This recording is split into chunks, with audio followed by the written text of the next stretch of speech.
So we get to finally talk about none other than the iPhone 7, and this is a very interesting device because in 2022, this phone is turning 6 years old, and this is actually going to be a pretty interesting device this year because based off rumors, iOS 16, which is the next big update for iOS, is going to be, supported for the iPhone 7s and newer. So this is going to be the lowest supported iPhone, based off rumors going forward, which is going to be pretty crazy. So we'll see how that goes. I'll make those videos as they come, but the iPhone 7, in my opinion, is the lowest iPhone I would recommend this year. So if you're going to be getting a brand new iPhone or whatever, or you're getting a used iPhone, I wouldn't recommend going under an iPhone 7 because the rumors suggest that this is going to be the lowest supported iPhone. Now, in terms of the body and the exterior of this iPhone, I'll probably tell you it's a little bit outdated, as some of you can tell. You have that 4.7-inch Retina IPS panel, and it's still, it's definitely aged a lot, especially last year for 2021. We now have those ProMotion displays which look beautiful.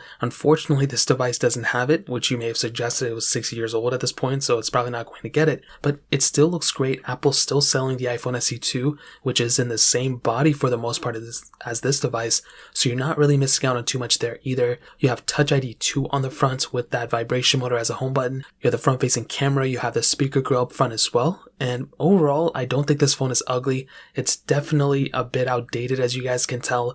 I love the newer iPhones because of the lack of the bezel and everything, but this device, if you had to use it, I don't think many people would care, and I think it's a decent looking phone nowadays. Now, this was the first iPhone to remove that headphone jack, so this device does not have a headphone jack. It only has that lightning port, which I'm kind of used to, but some people still feel a way about it, so that's one thing to keep in mind. Now, you do also have that aluminum back, which I am a huge fan of. I think the aluminum back on this thing looks beautiful, and it still feels extremely premium, and there are still some pros for that type of back. They're way more durable. If you drop it, you're not afraid of cracking the back, and this thing still looks very good in my opinion. Now, we also have the lack of wireless charging, so no wireless charging on this device, but you do have IP certification, which is really cool. So if you get a little bit of water on it, a little bit of dust, it's not really going to, hinder this phone at all by any means. So that pretty much covers it up in that standpoint. Now, we also have to talk about the camera setup. So this thing has a front camera and a back camera. On the back, we have a 12 megapixel lens, and on the front, we have a 7 megapixel lens.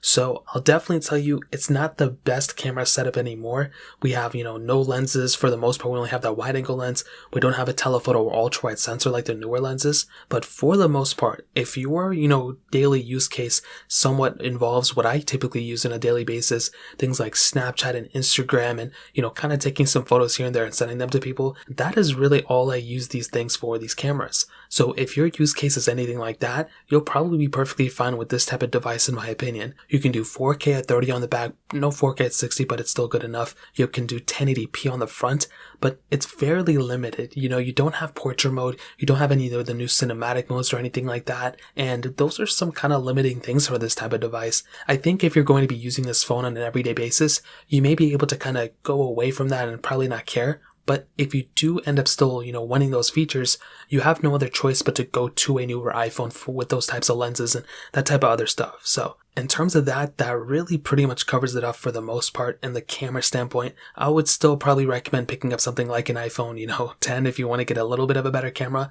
but this is still a decent camera for the most part. Now, in terms of that covers it up in the camera standpoint. Now, software-wise, like I mentioned earlier, this device is pretty much on its last leg of software. It's going to be getting iOS 16 like the rumors suggest. It may get iOS 17 too. We really don't know as of this point. Random things happen, and maybe this phone will get more updates or not, but at least this phone is still almost guaranteed to get the next version of software. And because of that, I would kind of recommend just buying this phone if you need the lowest base supported iPhone of all time, because this is probably the better way to go. It's definitely not going to be perfect like I mentioned, but it's still going to be getting software support, and by the looks of it, iOS 16 may be a pretty big update. Hopefully, we've been kind of, rumoring it to be, and if that ends up being the case, well, this device will probably end up getting that software, which, in my opinion, is going to be a pretty huge asset. So that pretty much covers it up in the software standpoint. Now, performance-wise, this is another pretty big advantage of this type of device. It has that Apple A10 Fusion chip inside of it with 2 gigabytes of RAM. Now, the reason I say the performance is one of the bigger assets is because of that chipset inside. It really isn't a crazy great performing phone anymore, as evident by all the speed comparisons I've done, which I'll get into in a second. But this device, there are so many devices that have that that Apple A10 Fusion chip inside. We're talking iPads, iPods, so many other devices that Apple wouldn't engineer this chip to be the, really bad performing chipset if they're going to put it in so many other devices. And because of that, I would probably almost, say that the performance of this thing is better than what you'd expect, but it's still not perfect. It's a fairly slow performing phone when compared to the iPhone 13s and 13 Pros. But if you're not comparing them and you're just using this thing as, a phone by itself, it's really not a bad experience. I think iOS 15 recently has kind of hindered a little bit about the performance, but it's kind of not a big deal, and I still think this is a pretty decent phone for the performance standpoint when you factor in the age of this thing for it almost being 6 years old, and when you factor in this thing still, running and being perfectly fine, and you can probably pick up for like around $100. Basically, standard things like going on Snapchat and Twitter and, opening up the Notes app and downloading applications and texting people and FaceTimes and stuff like that